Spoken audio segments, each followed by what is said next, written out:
여당 이야기로 좀 넘어가 보도록 하겠습니다.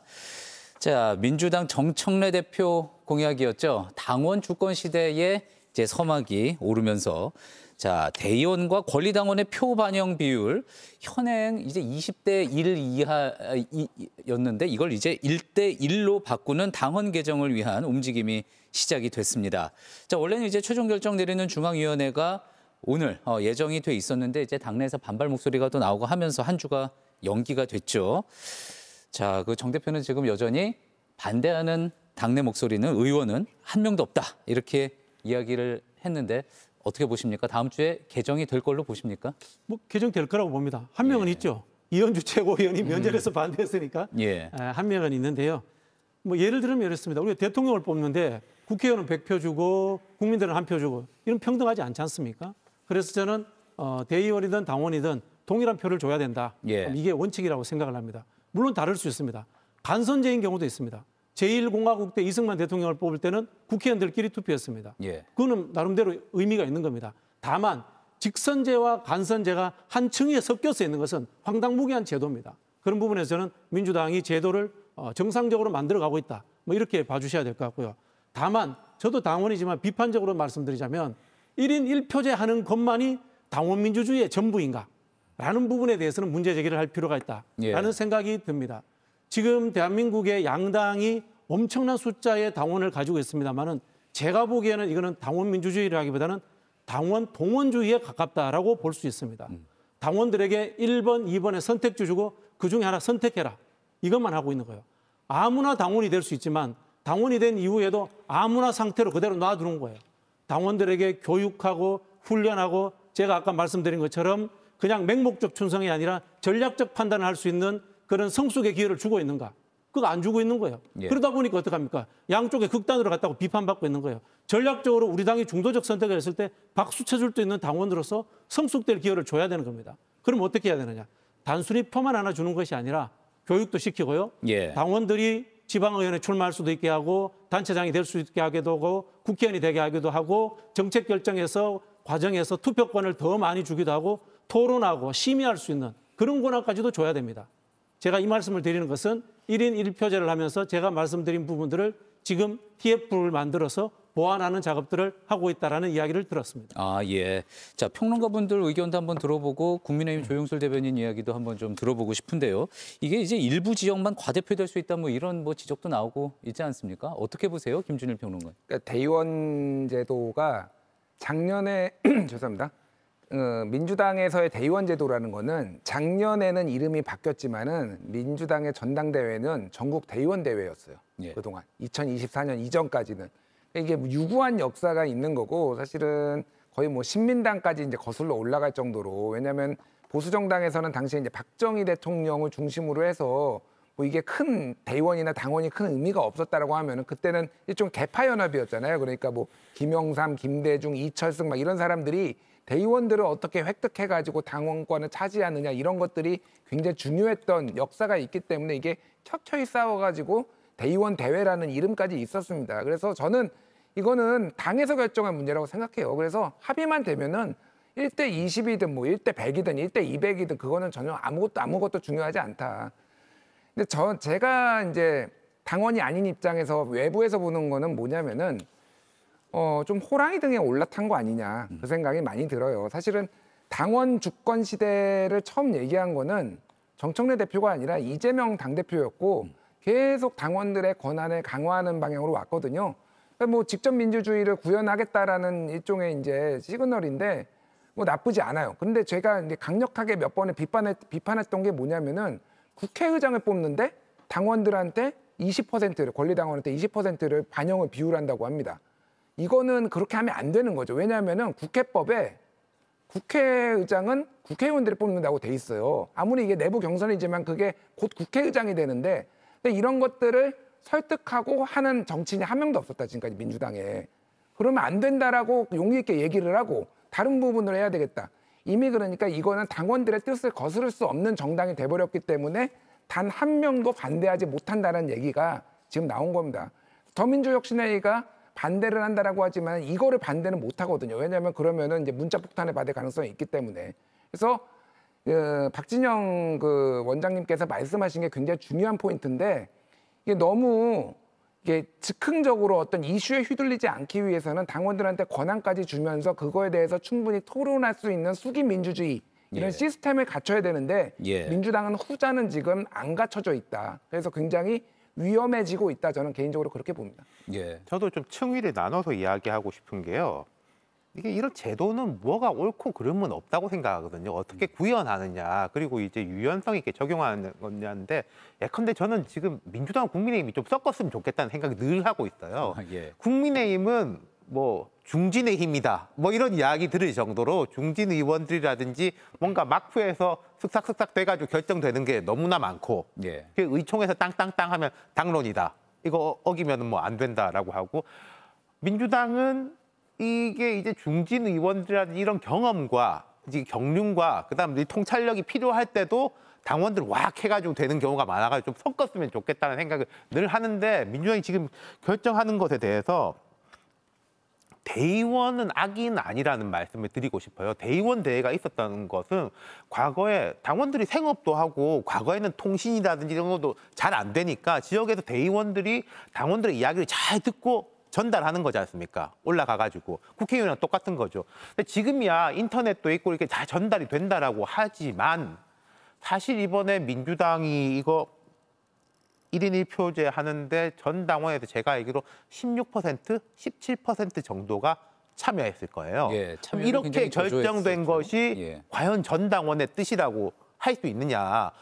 이거는 말하고 입 있는 사람들, 강력한 이야기를 하는 사람들만의 뜻이 아닌가. 그거의 문제라고 생각을 하는 것이고, 이게 최근에 보면은 이런 거가 있었죠. 제가 문제의식을 느낀 게 대통령 100일 기자회견 하기 전날인가 여야 원내대표 합의를 했지 않습니까?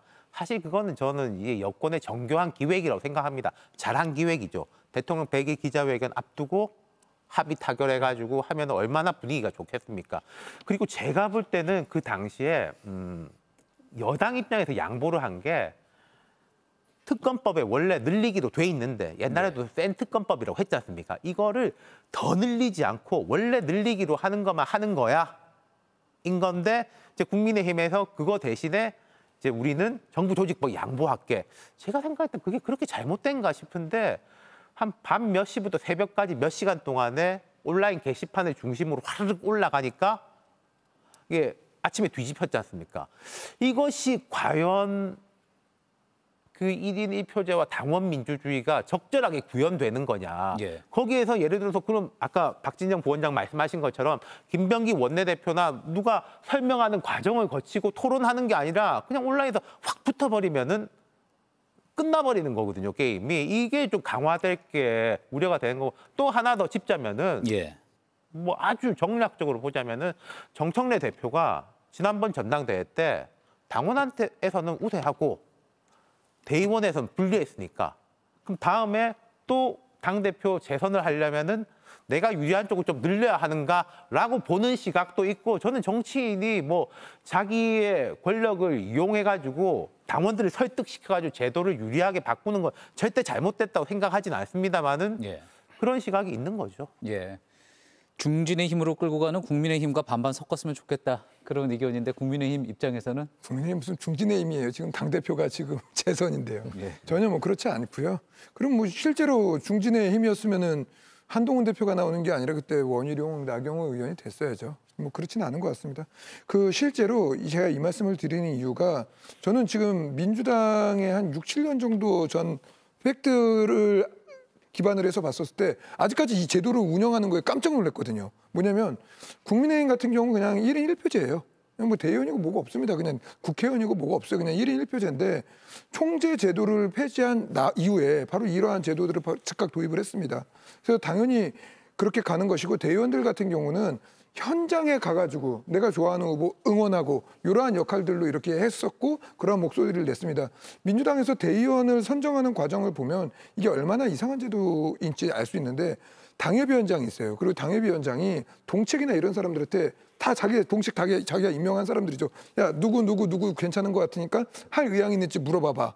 그리고 특정인들한테 전화해서 대의원할래? 이렇게 전화해서 한 100명에서 150명 구성합니다. 그리고 전당대회 가면 버스 세대해가지고 이렇게 가고 이렇게 하는 거예요. 이게 뭐냐면 이 대의원들 같은 경우는 자 당협위원장이 자기를 뽑아줬어. 그렇기 때문에 당협위원장이 누구 2번 뽑아 이렇게 말은 안 하겠지만 거기 딱 다른 사람이 올라가지고 아우 이번엔 날씨가 참 좋은 것 같아요 이러면 다 알아들어요. 그러면 그렇게 표를 주는 게 표 왜곡 현상이 나타납니다. 그게 바로 정청래 대표가 받았던 표와 대의원 표가 그렇게 극렬하게 나타나는 현상들인 거거든요.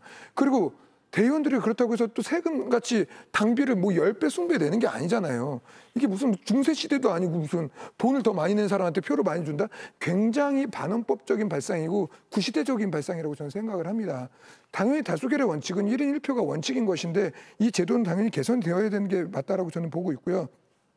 뭐 아까 말씀하셨으니까 뭐 이현주 의원 비판한 사람들 여럿 있는데 당연히 그건 장동혁 대표의 그냥 아니 정내 대표의 예. 하나의 수사라고 생각을 하고 있고 그리고 특히 정청래 대표가 이재명 대통령이 해외에 나간 동안 어떻게 보면 빈집털이를 한 거잖아요. 빈집털이를 해가지고 자기가 전에 선거 때 굉장히 이렇게 해서 유리했으니까 이 제도를 도입하니 어떻게 보면 다른 사람들이 봤을 때 의심을 안 할 수가 없죠. 그러니까 이게 뭐냐면 이분이 정말 그 당원 주권주의를 하는 건지 나를 위한 주권주의를 하는 건지 그리고 이분이 왜 또 절박하다라고 생각을 했냐면 굉장히 궁지에 많이 몰려있다는 반증이 뭐냐면 야당이 쓰는 방법이 있어요. 과거에 이재명 대표도 이런 말을 했다. 그 전형적인 야당이 쓰는 방식이거든요. 이건 뭐냐면 자신이 당내에서 굉장히 처지가 공공해졌다는 걸 많이 보여주는 거기 때문에 그 기본적으로 정청래 대표가 아무리 올바른 얘기를 하더라도 굉장히 의심을 받는 상황이지만 그럼에도 불구하고 정당성은 정청래 대표한테 있다. 그러니까 가열차게 밀고 나가시되 이미 미움은 많이 받은 것 같으니 몸은 많이 조심하셔야 될 것 같다. 이 말씀을 드리겠습니다. 두 가지를 짚어봐야 될 것 같은데요. 먼저 이제 정청래 대표가 당심과 대의원 표심 간의 그 격차가 있기 때문에 이렇게 한 게 아니냐라는 그런 이야기가 나온 거고요. 두 번째는 이 대통령 순방대 또 이런 일이 추진이 됐다. 이거는 도대체 어떤 의도가 있는 거냐. 또 이런 지적이 있는 것 같습니다. 이거 아닙니까? 정청래 대표가 다음에 당대표 한 번 더 하고 싶어서 이번에 그 룰을 바꿨다라는 이야기인데요. 이건 조금 너무 먼 미래 이야기인 것 같습니다. 예. 이게 내년 8월 달에 당대표 선거가 다시 있게 되거든요. 그때까지 정청래 대표가 지금 추진하고 있는 뭐 개혁에서 성과를 못 낸다면은 저는 뭐 출마를 할지 안 할지 그런 정치적 위상조차도 흔들릴 수 있다고 봅니다. 그런 부분에서 내년 8개월 후를 내다보겠다라는 것은 적절치 않다라는 생각이 들고요. 두 번째로 이재명 대통령이 이제 순방하는 와중에 했다라는 이야기는 더 좀 황당하다는 생각이 드는 게요. 아시겠지만은 이 전 세계에서 가장 강한 대통령 아닙니까? 그런 대통령제 국가입니다. 체리 따봉 날리지 않으면은 여당 대표도 살아남기 어려운 그런 나라에서 여당 대표라고 해서 대통령이 외국에 가 있는 동안에 어떤 이 정치적 쿠데타 이런 거 할 수 없습니다. 이건 불가능합니다. 제가 봤을 때는 이거는 사실은 논란 정도이지 대단한 갈등도 아니고요. 예. 오히려 제가 봤을 때는 여당 내에 분란거리가 없으니까 일부 언론에서 만들어내는 예. 하나의 이간질 매개체가 아닌가. 뭐 저는 뭐 그런 생각이 좀 듭니다. 네. 근데 제가 조금 대통령이 강력하니까 제가 나갔을 때 한 거죠. 가볍게 말씀드리자면은 한 번, 두 번은 이제 실수거나 우연의 일치겠지 싶은데 3번, 4번이지 않습니까? 그리고 특히 지난 그 에이펙 정상회담, 한중 정상회담 분위기 되게 좋고 한 다음날 아침에 재판 중지법 해가지고는 우상호 정무수석 등이 이렇게 언론에 나와가지고 물론 웃으면서 이야기했습니다만 공개적으로 아니 대통령 뭐 큰 행사 있을 때는 조금 안 하셨으면 좋겠다 그 이야기하고 강훈식 비서실장도 대통령을 정쟁에 끌어들이지 마라. 저는 그건 사실은 국민의힘의 한 이야기가 아니라 민주당의 한 이야기라고 생각하거든요. 근데 이번에 그게 불과 이제 한 달도 안 됐는데 또 이러면은 사람들은 의심을 할 수밖에 없는 거예요. 정청래 대표의 본심은 뭔지는 제가 알 수가 없습니다만은. 그러니까 저는 예. 그러니까 소위 말하는 이제 빈집털이론이잖아요. 그러니까 이게 지금 저는 이거 약간 박진영 부원장님 의견에 동조를 하는 게 그럼 생각을 해보면은 뭐 정청래 대표나 이를테면은 법사위의 의원들, 강성파 의원들이 대통령이 없을 때만 그런 얘기를 했느냐, 예. 아니면 대통령이 있을 때도 그런 얘기를 했느냐 생각해 보면은요 다 똑같아요. 그냥 대통령이 있으나 없으나 그분들은 맨날 똑같이 얘기합니다. 근데 가끔 가다가 대통령이 순방을 나갈 뿐이에요.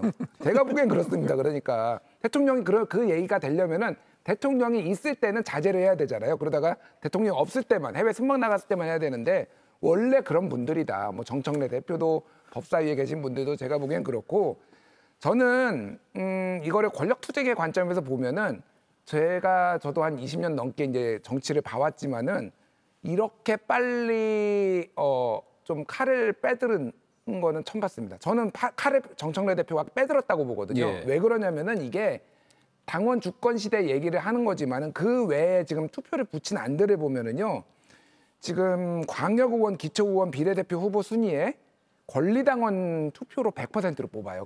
그 전에는 이제 소위 말해서 시도당 위원장이나 상무위원 이런 사람들이 뽑았거든요. 이거를 지금 권리당원에서 다 넘겨줬습니다. 그리고 4인 이상의 후보가 있으면은 이것도 권리당원 투표로 100%로 뽑아요. 사실 이게 별로 주목이 안 받는데 1인 1표제 때문에 그게 주목을 받았는데, 이게 왜 중요하냐면요, 소위 말하는 지금 상무위원들, 시도당 위원장들은 이재명 당대표 때 뽑힌 사람들이에요. 그러면 이재명의 사람이란 겁니다. 근데 이 사람들의 힘을 지금 다 빼놨어요. 권리당원의 힘을 강화한다고 하면서. 그러면 이제 어떤 일들이 벌어지느냐. 쉽게 얘기를 하면은 당원들의 마음에 더 잘 드는 사람이 뽑히겠죠. 근데 그 사람들의 경향성이 상대적으로 조금 더 정청래 대표 쪽에 가까운 사람들이 뽑힐 가능성이 있습니다. 그래서 이거는 이미 룰을 가지고 이미 굉장히 국민의힘이 70대 30으로 지금 당심을 강화하듯이 대놓고 지금 바꾼 거다. 이거는 그래서 조기 권력 분화가 지금 일어날 가능성이 상당히 높아졌다. 예. 근데 이제 대통령 취임 6개월이 되기 전에 이렇게 권력 투쟁이 벌어지는 건 저는 처음 봤거든요. 아니라고 말씀하시는 분도 있지만 제가 보기에는 굉장히 긴장감이 높아지고 있다. 그게 국민 그러니까 입장에서 뭐 센 사람이, 인기 좋은 사람이 잘 되는 거 누가 뭐라고 하겠습니까? 근데 저는 이게 민주당에 별로 좋은 영향을 미칠 것 같지는 않아요. 지금 예. 말씀하신 것처럼 이제 예컨대 군수, 광역의원, 기초의원을 다 이제 1인 1표제식으로 하면은 사실 우리가 당원이라고 해도 잘 모르는 사람들이 많지 않습니까? 그럼 뭘 기준으로 뽑을 것이냐? 할 때 최근에 이런 여론조사가 하나 있었어요. 국정감사 끝나고 나서 한국갤럽에서 국감 잘했다고 생각하는 의원들을 적어봐라. 주관식이었어요. 그러니까 되게 어렵죠. 한 20명 정도의 이름이 나왔는데 1.7%로 10위권에 든 의원이 제 이름 말씀 안 드리겠는데 조요토미 히데요시 이렇게 해가지고 조이대 대법원장을 뭐라 그래, 뭐 희롱이라고 그래야 됩니까? 뭐라고 해야 됩니까? 그러니까 전 언론 뭐 민주당 내에서도 이건 아니다라고 했던 그분이 1.7%를 얻어가지고 10위권에 들었거든요. 저는 정보가 충분히 주어지기 힘들지 않습니까? 지방선거 같은 경우에 그런 상황에서 전면적인 1인 1표제가 되면은 그 비슷한 현상이 나타날 거라고 봅니다. 예. 국민의 입장에서 볼 때는 뭐 당연히 정청래 대표 대권 가고 싶죠. 대권 가고 싶으니까 시간이 없는 겁니다, 이게. 왜냐면 이제 내년 넘어가면 이제 공심이 구성되고 어쩌고저쩌고 하다 보면은 자기가 권한을 행사할 수 있는 게 별로 없거든요. 그렇기 때문에 지금 정청래 대표가 계속 하는 게 나는 컷오프 없다. 일단 전부 다 여론조사 붙여가지고 10명이 지원하면 4명 줄일 때까지 뭐 아니면 몇 명 줄일 때까지 여론조사 돌리겠다라고 한 거거든요. 근데 정청래 대표 같은 경우는 모든 정치인이 자기 성공 방정식에 따라갈 수밖에 없습니다. 김어준의 어떻게 보면 지지를 솔직히 받았고, 그리고 상대 후보는 어떻게 보면 대통령의 지지를 받은 걸로 기본적으로 알려져 있어요. 그리고 이걸 통해서 김어준의 힘이 세다는 걸 느꼈고, 그렇기 때문에 소위 말하는 자신들의 강성 지지층이라는 김어준의 구미에 맞는 후보들을 여론조사로 밀어붙이면 웬만하면 다 됩니다. 그렇게 해야지 다음번 자신이 그 당대표도 재선하고, 그리고 다음번 총선 때 자기 개파를 만들 수 있다라고 자기는 생각할 수밖에 없는 거예요, 권력자의 입장에서. 왜냐면 자기가 대선 지지율이 나오는데 어떻게 욕심이 안 납니까? 이게 뭐냐면 기본적으로 정청래 대표가 이거라는 건 당연히 권력투쟁인 것이고, 내일이 없는 것 같이 싸우는 것도 당연히 권력투쟁인 겁니다. 그래서 제가 아까 빈집털이라는 게 오죽하면 박지원 대표가 했던 말이 맞아요. 정청래의 저주라는 말까지 했거든요. 그리고 또 한 가지 명언을 남겼는데, 골프하고 정치는 고개를 쳐들면 죽는다, 이런 얘기를 했었습니다. 이게 뭐냐면 지금 민주당에서 보면은 지지율이 높다 보니까 내년 지방선거 이길 거라고 자기들이 다 생각을 해요. 그러니까 정청래 대표 입장에서는 이기는 건 이기는 거니까, 그러니까 내가 잘릴 일은 없으니까 내 유리할 대로 룰을 만들어야 자기 장기 집권. 왜냐하면 이재명 대통령이 대표 시절에 연임을 하면서 그렇게 보여줬거든요. 그러니까 배운 정치가 그렇게 대통령 가는 길이라는 잘못되어 있는 행태죠. 어떻게 보면 당원 주권주의가 아니라 당원들이 나를 위한 정청래 주권주의로 갈 수밖에 없게끔 만드는 세팅을 자기 식대로 하는 거로밖에 안 보이기 때문에 이러한 부분들은 당내에서 실제로 아니 정청래 대표가 나는 이걸 계기로 해서 더 이상 당대표도 안 나가고 정치 일선에서 한 발 물러나서 지켜보겠습니다 하면 진정성이 회복이 됩니다. 그렇게 절대 못 하실 겁니다. 제가 뭐 당직에 연연하지 않는 사람이니까 예. 솔직한 대답을 드리겠습니다. 예. 우리 그 김준일 평론가가 정청래 대표가 일찍 칼을 빼들었다 이런 이야기 하셨는데요. 예. 정청래 대표는 칼집이 없어요. 그래서 늘 칼 빼들고 있는 사람입니다. 늘 칼 빼들고 야당과 싸우려고 하는 사람입니다. 예. 네, 그렇게 보시면 될 것 그 같고요. 칼을 어디를 향해 휘두르느냐가 그렇죠. 사실은 좀 일단은 제가 궁금한 봤을 때는 예. 이제 내란 정당을 향해 있다 이렇게 보시면 될 것 예. 같고요. 두 번째, 당원 팬덤을 이용한다고 하셨는데 이재명 대통령의 당원 팬덤이 셀까요? 정청래 대표의 당원 팬덤이 셀까요? 정청래. 이재명 대통령이 월등히 셉니다. 즉 당원 1인 국민의힘에서는 1표로 좀 다른 의견인 것 해가지고 같습니다. 예. 뭐 김어준 총수도 있고 정청래 대표도 있고 있지만은 다 합쳐도 이재명 대통령을 이기지 못합니다. 예. 그런 부분에서 저는 당원 1인 2표를 해서 정청래 대표가 일찍 칼을 빼들고 이재명 대통령을 넘어서려고 한다. 이건 저는 앞뒤가 안 맞다라는 생각이 들고요. 다만 아까 우리 유 실장님 비판하셨던 것처럼 사법개혁이라든가 이런 부분들에 의해서 대통령과는 조금 생각의 차이가 있는 것 같아요. 속도의 차이도 있고 여기에 대해서 내가 성과를 내야 된다는 조바심도 있는 것 같고. 예. 근데 또 보면 법사위는 정청래 대표보다도 더 조바심을 가지고 있는 것 같고. 이런 상황들이다 보니까 대통령이 추진하는 민생경제라든가 에이펙이라든가 외교 이런 부분들과 살짝 맞지 않을 때가 있었던 것 같아요. 이 부분은 충분히 저는 비판받을 필요가 있다라는 생각이 듭니다. 그리고 여기에서 네. 원론적인 이야기로 다시 돌아가서요. 저는 개인적으로 100% 당원 투표가 정당의 원칙이라고 봅니다. 예. 여론조사할 거면 뭐하러 정당합니까? 여론조사로 모든 후보 뽑으면 되죠. 정당할 필요가 없어요. 정당은 원래 파티입니다. 다만 그 정당의 당원은 앞서도 말씀드린 것처럼 훈련되어서 전략적 판단을 할 수 있어야 되고 당신과 민심의 괴리가 없도록 할 수 있는 그런 성숙되어야 되는 거예요. 정당법 31조에 이런 이야기가 나옵니다. 정당은 당비를 거둘 수 있습니다. 왜? 정당 당원의 정예화를 위해서라고 되어 있습니다. 정당은 정치 결사체고 권력 획득이 목표이기 때문에 아무나 모아서 하는 게 아니에요. 아무나 모으지만 교육시켜야 되는 거예요. 앞서 말씀드렸겠지만 이런 원칙을 지켜나간다면 저는 당원 100%가 가장 민주적이다라는 말씀을 드리겠고요. 그래서 저는 이번 지방선거부터 말씀하신 것처럼 충분한 정보의 제공과 수기, 토론 이런 것들을 거친 후에 당원 투표를 해야 된다. 예. 만약에 이게 이루어지지 않으면 정당의 당원 민주주의가 아니라 이건 당원 동원 체제에 불과하다는 비판을 저부터 앞장서서 하겠습니다. 예. 그러니까 한마디만 저도 예. 이런 주장에 적극 동의하고 제가 평소에도 이런 얘기 했거든요. 뭐 민주당 분들이 많이 보는 그런 데다 하려면은 그 권리당원 분들의 반응이 뭐냐면은 왜 네가 가르치려고 하냐. 예. 이게 처음의 일성이에요. 예. 그러니까 지금 민주당 권리당원 분들은 내가 깨어있는 시민이고 내가 어디서 니들이 가르치려고 하는 정서가 매우 팽배하신 분들이에요. 그런데 누가 교육이 될까?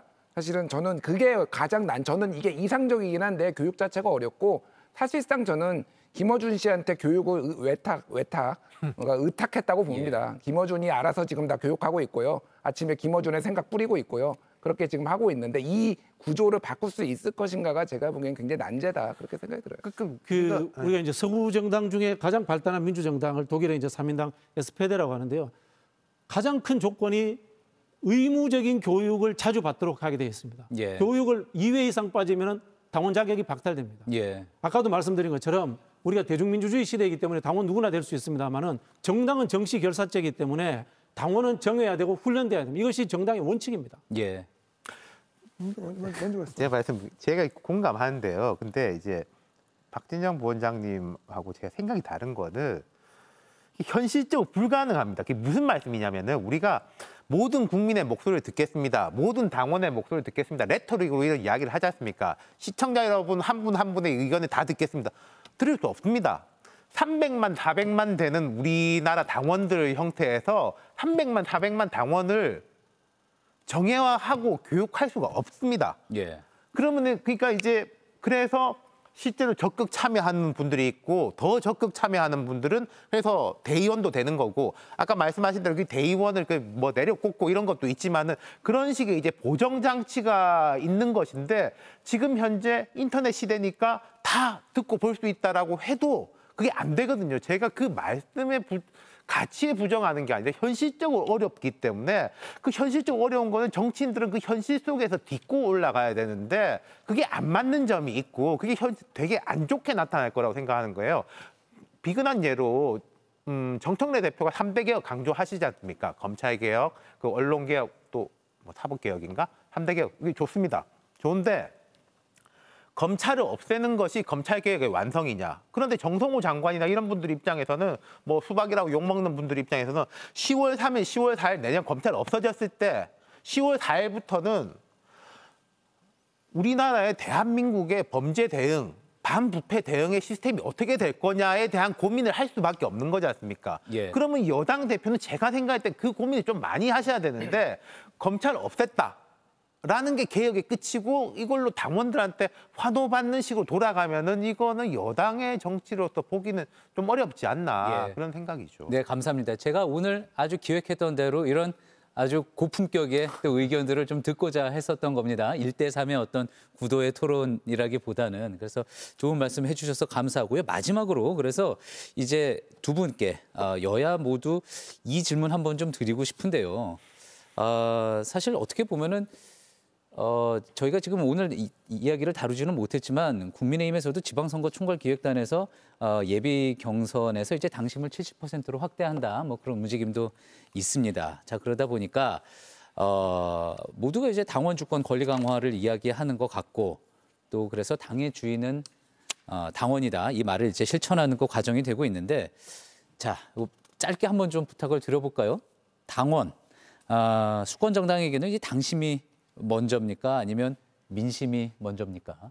당심과 민심을 맞추는 게 제일 중요한 거죠. 이게 뭐냐면 예. 그 아까 말씀드렸던 것 같이 이제 당의 이제 지도자라고 하는 그룹들 이분들은 이제 당원들한테 끊임없이 자기가 가야 되는 방향들을 설명을 해야 되는 거거든요. 이게 아까 제가 0점 조정이라는 표현을 썼는데 0점 조정이라는 건 당이 이렇게 하지 승리할 수 있는 방향이라는 거죠. 예. 이걸 당원들을 설득하는 게 지도자의 역할이고 그래서 당심이 어떠한 방향이 있다 하더라도 그걸 이번 선거를 이기기 위해서 이렇게 갑시다라고 얘기하는 게 지도자의 역할이에요. 그걸 제대로 못한다면 선거 지는 겁니다. 예. 그리고 아까 이제 70% 말씀하셨지만 이게 지금 언론에서 지금 나오고 있는 게 70%가 확정이 된 게 아니거든요. 예. 이게 정확하게 오늘 장동혁 대표도 오늘 최고위원회, 전 이제 최고위원회를 들어가니까 최고위원회 때도 이제 하셨던 말씀이지만 최고위원회 보고된 내용이 전혀 없어요. 이게. 예. 그리고 최고위 내에서 이걸 가지고 논의한 것도 없습니다. 이건 뭐냐면 지방선거기획단이 이 안을 만들고 그리고 이 안이 나오게 되면 광역자치단체장들을 모아서 수기하는 과정을 거칩니다. 그리고 다시 또 자기들이 이걸 만들고 또 광역자치단체장들까지 선거 나갈 사람이죠. 모아서 다시 또 수기하는 과정. 예. 이런 과정에서 일부 의견이 나온 것 같아요. 네. 그렇기 때문에 요건 지금 정리된 건 아니고 네. 그리고 그 기본적으로 당심을 어떻게 강화할지에 대한 연구는 분명히 당의 주류적인 의견인 건 맞지만 예. 이런 것들로 지금 현재 이제 나가고 있는 부분들은 아니다라는 걸 좀 교정해서 말씀드리겠습니다. 네, 부원장님. 정당이 파티인데 의원이 파트예요. 예. 부분입니다. 그 이야기 뭐냐면은 정당은 자기 핵심 지지층의 이익을 우선시할 수밖에 없습니다. 그러나 정당의 목표가 권력 획득이잖아요.